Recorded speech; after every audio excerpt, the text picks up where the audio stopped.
केंद्र सरकार होश में आओ, पहले तो मैं तमाम राजस्थान के कोने कोने से पुत्रों का, भूमिपुत्रों का, मेरे छोटे भाइयों का हृदय से आभार प्रकट करता हूँ। बहुत बहुत आपको धन्यवाद। इस बरसात के अंदर आपने बिना परवाह किए अपनी जान की आप लोग यहाँ पे आए और यहाँ आने के बाद आपने इतनी धैर्य का परिचय दिया। पिछले 7 दिन से लगातार एक राजस्थान की गूंगी बेरी सरकार, जिसके अंदर संवेदनशीलता नाम की कोई चीज नहीं, जो संवेदनहीन हो चुकी है। भाइयों, जिस समाज का बेटा 7 दिन से SMS की मोर्चरी के अंदर है, बूढ़ी माँ इंतजार कर रही है मेरे बेटे के आखिरी दर्शन कर लूं, और जिस समाज के साथ जो हमारे भाई हैं, जाट समाज, बिश्नोई समाज, अब इनके 7 MP और 38-40 MLA राजस्थान के अंदर है। और आपके लिए दुर्दशा है। अंदाज लगाओ, अगर किसी ऐसे समाज का बच्चा शहीद होता जिनका एक भी विधायक नहीं होता, उस पर क्या बीतती, इस बात से आप अंदाज लगा सकते हो। सरकार को कोई शर्म नहीं आ रही है, और न हमारे नेताओं को शर्म आ रही है, न हमारे मंत्रियों को शर्म आ रही है। वोट के समय तो जाती और वोट लिया, और उसके बाद अपना बिजनेस व्यापार और दूसरे लोगों के साथ 7 स्टार होटलों में पार्टियां करना और हमें भूल जाना, यही हमेशा 70 साल से दुर्भाग्य राजस्थान का रहा। इसलिए भाइयों, मैं इतना इस मौके पे कहूंगा कि हम कोई राजनीतिक रोटी सेकने यहाँ पे नहीं आए। पहले दिन जब राकेश के परिजनों ने मेरे से बात करी और वो घर आए, मैं कहीं बाहर था, 2 घंटे बाद मैं आ गया, मोर्चरी में मैं आया, और जब उनके भाइयों से बात करी, मेरे बगल के ही, मेरे क्षेत्र के, मेरठ क्षेत्र के, मेरे बगल के पारिवारिक रूप से उनको जानता हूँ। एक भाई आर्मी के अंदर रिटायर्ड देश सेवा करी और दूसरा पुलिस के अंदर। इतना सभ्य शिक्षित परिवार, बहुत बच्चा बहुत इंटेलिजेंट था। और इनके भाई साहब ने बताया कि जो HOD था बार बार कह रहा था कि अपने परिजनों से हमारी बात कराओ, और जब फौजी साहब बात करने गए तब उसने HOD ने कहा कि भाई आपस में सेटलमेंट करो, हम आपका ध्यान रखेंगे, थोड़ा आप भी हमारा ध्यान रखो। थोड़ा ध्यान मतलब 20,000 रुपये पर मंथ जो थीसिस पे सिग्नेचर होना है। अब आप बताइए, 1.5 साल से उसको मानसिक अवसाद में डाल दिया, फिर उसको कहा तुझे फेल करूंगा, और फेल करने के डर से यहाँ बड़े बड़े डॉक्टर नहीं है। आप देख लो अपनी जो ये संख्या है ना, डॉक्टरों के लिए लड़ रहे हैं, या फेल करने से डर से यहाँ बड़े बड़े डॉक्टर नहीं आए कि हमारा भी नाम लिख देंगे और ये आंदोलन तो समाप्त हो जाएगा, फिर हमें फेल कर देंगे। ये भाइयों, ये तुम्हारी नौजवानों की ताकत है, तुम्हारी ललकार, तुम्हारी हुंकार। लोकतंत्र के अंदर जिनके साथ संख्या होती है वही सरकारों को बदलते हैं। मैं धन्यवाद दूंगा राजस्थान के नौजवानों का, जो 25 मई को आक्रोश रैली निकाली और 1 लाख से ज्यादा संख्या के अंदर इकट्ठा होकर मोदी को चेतावनी दी, मोदी जी दिल्ली की तरफ हम आ रहे हैं, तैयारी कर लो। ये तो टेलर था, पिक्चर जब चाहे दिखा देंगे। मुझे पता है आपकी भुजाएं फड़क रही है, आज आप चाहते हो कि कूच करें, और मेरा मन भी कूच करने का ही जगह था, लेकिन हम चाहते हैं कि परिजन जिनके लिए हम आंदोलन कर रहे हैं, हमारा मकसद यहाँ राजनीति करना नहीं है। छोटे भाई संग्रिया विधायक का, हमारा अनिल चोपड़ा जो भी विश्वविद्यालय का अध्यक्ष, पूर्व अध्यक्ष लंबे समय से, विक्रम बिश्नोई, उप जिला प्रमुख जोधपुर, और तमाम जाट समाज, बिश्नोई समाज और सर्व समाज के नौजवान जो प्रदेश के कोने कोने से यहाँ पे आए। हम भाई हैं, हमें कोई अलग नहीं कर सकता। लोग कई तरह के सवाल मीडिया वाले पूछते हैं, लेकिन मैं उनको एक ही बात कहता हूँ, भाई भाई से झगड़ा कर लेता है और भाई भाई के साथ वापस बैठता है। घर की कहानी है, ये तो आप जानते हो। लेकिन हम एक दूसरे के बने राजस्थान के अंदर और एक दूसरे की मदद करेंगे। भाइयों, इतना ही विश्वास मैं आपको दिलाता हूँ कि अगर परिवार संतुष्ट होते हैं, वार्ता में आके कह दे कि हम संतुष्ट हैं, तो हमें कानून व्यवस्था नहीं बिगाड़नी, और परिवार कह दे कि हमें जबरदस्ती संतुष्ट किया गया, तो भजनलाल का भी पुलिस में जो रेला दिख रहा है, इधर हम कूच करेंगे और भजनलाल की आवाज की ओर बढ़ेंगे। इसमें कोई दो राय नहीं। अगर हमारी मांगे नहीं मानी गई, परिजनों की मांगे नहीं मानी गई, आज कूच होगा, और कूच के बाद क्या होता है, अगली रणनीति तय करेंगे, फिर बड़ा कूच होगा, वो दिल्ली की तरफ होगा, और प्रधानमंत्री जी का ब्लड प्रेशर भी हाई लो कर देगा, जो पहले हमने कई बार किया था। ये आप चिंतित नहीं हो, मैं धन्यवाद दूंगा आपको कि आपका जब रेला यहाँ आया तो बैरिकेड इधर उधर हो गए थे। जो जोश आपके अंदर है, लेकिन जोश में होश अपने को रखना। जो सामने हमारे खड़े हैं वो भी हमारे भाई, किसान के बेटे हैं, इनके हाथ में नहीं नौकरी देना या करना। ये तो प्रयास ये भी कर रहे हैं, ये भी चाह रहे हैं। 6-7 दिन से आज झारोड़ा गांव के अंदर बिश्नोई समाज, जाट समाज के चूल्हे नहीं जल रहे हैं, लोग कह रहे हैं पहले उसके अंतिम दर्शन कर लें। शर्म आनी चाहिए सरकार को, और शर्म आनी चाहिए हमारे मंत्रियों को, हमारे जनप्रतिनिधियों को। एक विधायक बैठा है, एक सांसद है, कि बाकी कहाँ चले? ये आप तो सोशल मीडिया के माध्यम से आप आए जो उनसे सवाल जवाब करना। और हम कोई पहली बार किसी के लिए नहीं आए। जहाँ भी आवश्यकता पड़ेगी राजस्थान की किसी भी जाति को, राजस्थान में कई अन्याय अत्याचार होगा, कहीं भी नौजवान या किसान को कुचलने का काम होगा, हनुमान बेनीवाल सबसे पहले उस पीड़ित शोषित तबके के साथ सड़क से लेकर सदन तक लड़ाई लड़ेगा। भाइयों, मुझे दुख इस बात का है कि देर सवेर अंधेरे में भी परिजनों से मिल जाते इधर आके। कौन रोका था मंत्री को? पहले यहाँ का गृह राज्य मंत्री एक पीड़ित से मिलने आया, यहाँ भी आ जाता। अगर हमारे पास आने से डर लग रहा था तो पर्ची भेज देता, हम इनको अंदर भेज देते। अरे शर्म तो करो, ये शर्म नहीं क्या सरकार को? भजन लाल जी, आपके पर्ची खुली है, आपके बुजुर्गों ने कोई अच्छा काम किया होगा। आप उस कुर्सी पे बैठे जिस कुर्सी की तरफ आप कभी देखा करते थे, और आप तो क्या काम करते थे 95, 96, 97 तो मैं तो जानता हूँ आपको नजदीक से। यहाँ पर पार्टी का लेग पास कौन सा काम था? भाई किस्मत थी उनकी, बन गए। अब बन गए तो बीजेपी में ज्यादातर लोग चाहते हैं इसको सल्टाओ, यहाँ से भगाओ, ये बीजेपी चाहती है, और ये इस बात को नहीं समझ रहे हैं। तो इनको समय रहते बात समझनी चाहिए, क्योंकि लॉ एंड ऑर्डर राजस्थान में एक बार अगर बिगड़ गया, दिल्ली में यही बात जाएगी। बदलाव से राजस्थान संभल नहीं रहा है। हमारे बच्चों को तो कोई नुकसान, 2-2 4-4 लाठी खा लेंगे, वैसे ही तो उससे ही तैयार लाठी बाटे तैयार होकर निकले।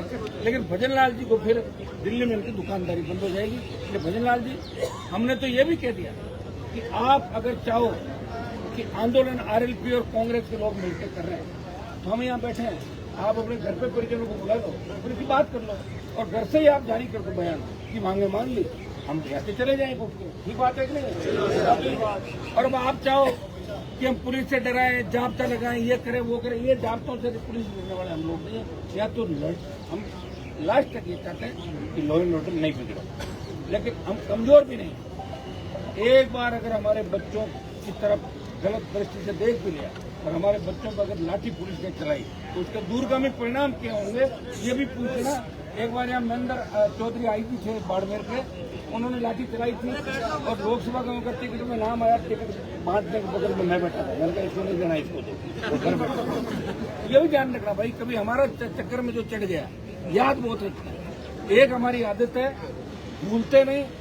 कौन हमारे किसान का दुश्मन है उसको भी याद रखते हैं, और कौन हमारे दुख में साथी है, चाहे कोई सी भी जाति हो, उसको भी याद रखते हैं। ये बीमारी मेरे को नहीं भूलने वाली, और इसीलिए मैं सड़कों पर, अगर मैं भूल जाता तो 2003 में ही मंत्री बन जाता। वसुंधरा जी के कपड़े ड्राई क्लीन करा के कितने लोग मंत्री बने बताओ?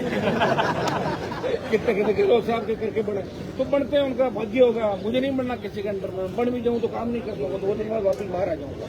मुझे आपके चेहरे पे जो मेरे प्रति प्रेम दिख रहा है, जो जोश और जज्बा दिख रहा है, जिस तरह नौजवान एक आवाज में निकल पड़ते हैं और मिलिट्री और पुलिस से नहीं करते, वो अपने नेता को अपना भाई मानते हैं, परिवार मानते हैं। मैं भी आपको आश्वस्त करता हूँ, कभी आपको धोखा नहीं दूंगा।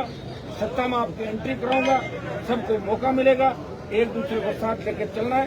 नशे की प्रवृत्ति से दूर रह के हमारे छोटे भाई कैसे कामयाब हो, किस तरह हम सत्ता के अंदर इतनी तादाद के अंदर सरकारी नौकरी में आ जाए कि हमें इस तरह दूसरे राकेश के लिए कोई अगर सही नहीं है, ईश्वर करे हो भी जाए कोई हमारे समाज में, किसान में कोई दूसरा, इस तरह साथी सड़क पर बैठना पड़े। इस बात का हम परमानेंट इलाज करके जाएंगे।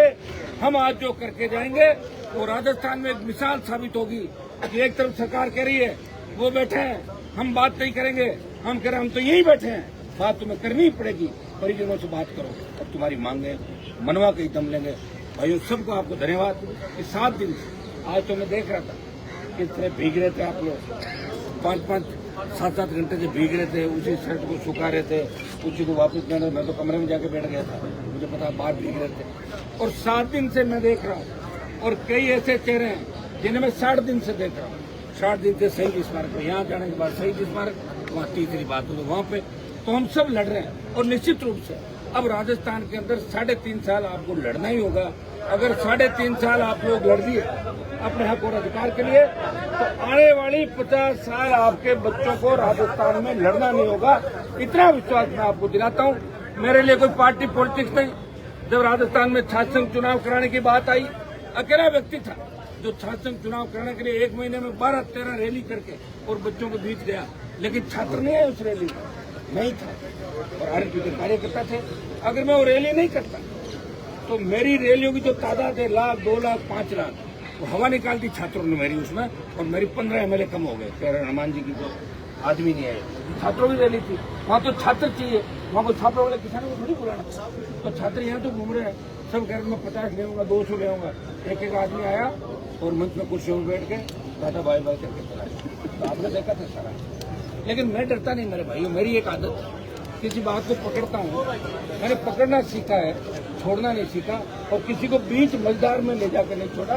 तो खुद का नुकसान हो गया, लेकिन जिसके साथ रहा उसका नुकसान नहीं होने दिया। हमारे भाई बड़े बड़े हैं, कई तरह की बात भी करते हैं, कई बार हमें भी कह देते हैं, चलता रहता है। तो छोटे भाई सगे भाई लड़ते हैं, हमारे डीएनए एक है, हम जानते हैं कि ऐसी परिस्थिति आ जाती है। लेकिन फिर भी आप देखोगे कि सत्ता सुख छोड़ के,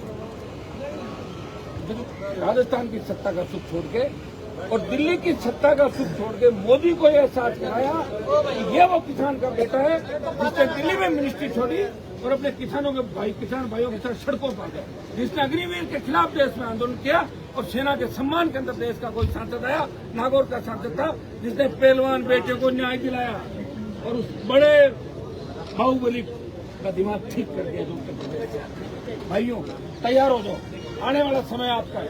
अभी अपना आधा घंटा वेट करेंगे और आधे घंटे के अंदर वो आ जाते हैं, सारी बात नहीं होती है। तो फिर आज हम पूछ करेंगे, लेकिन पूछ का भी आप सुनना, जब हम खड़े होकर बोले कि पूछ करना, आगे आगे नेता रहेंगे और पीछे पीछे आप लोग रहोगे। आगे भी क्यों नहीं बताऊँ क्यों, कि तुम्हारा कोई चोट नहीं लगे। वैसे तुम आगे पूछ जाओगे, मुझे पता अभी कुछ नहीं करना। अभी तो एक बार अपना आधा घंटा वेट करेंगे। बहुत बहुत आपको धन्यवाद। सब पूरी ताकत के साथ आगे भी जब भी जरूरत पड़ेगी किसी को, चाहे राजस्थान के किसी कोने में जरूरत पड़े, एक चीज तय कर लो, हमें न्याय दिलाने के लिए चलना। आज भी लोग सबके पास गाड़ियां हैं, पहले के जमाने में बापड़ों गाड़ियां ही नहीं थी लोगों के, फिर भी वो बसों में पढ़ के आ जाते थे। अब तो हर गाड़ी तुम एक एक दिन पिकनिक मनाने जाते हो, एंजॉयमेंट करने जाते हो, मेला देखने जाते हो, घूमने जाते हो। तो देख लो महीने में 2 दिन अगर हमारा भाई बुलाए, राजस्थान के किसी भी कोने में गाड़ी भरी 15 आदमी चल पड़े। मैं आपको बताता हूँ 3.5 साल में राजस्थान की तस्वीर बदल जाएगी और हर समाज को नए युवा नेता मिलेंगे जो फिर डरेंगे नहीं, वो आपके लिए सीना तान के आगे खड़े मिलेंगे और आपको धोखा नहीं देंगे। जो नेता कमजोर हो गए बदल दो, जिन बर्तनों के जंग लग जाता पुराना हो जाता है उन्हें फेंक दिया जाता है, नए खरीदे जाते। तो आप ये तैयारी कर लो, जो कमजोर लोग हैं उनका साथ छोड़ो और संघर्ष के समय बीच में कौन बैठा है उस व्यक्ति के साथ जुड़ जाओ, अपने पढ़ाई की पहचान सीख जाओ, अपने आप राज आपका आ जाएगा। आ गया राज तो आ ही गया। 18 में कांग्रेस बीजेपी को पूरे वोट नहीं मिले थे, वो मेरे 10 लाख वोट अगर एक पार्टी में मिला थे, बीजेपी का अलायंस 25 सीट आ गई। और अब की बार कांग्रेस पार्टी की सीटें नहीं है, राजनीतिक का अलायंस नहीं होता, इंडिया अलायंस।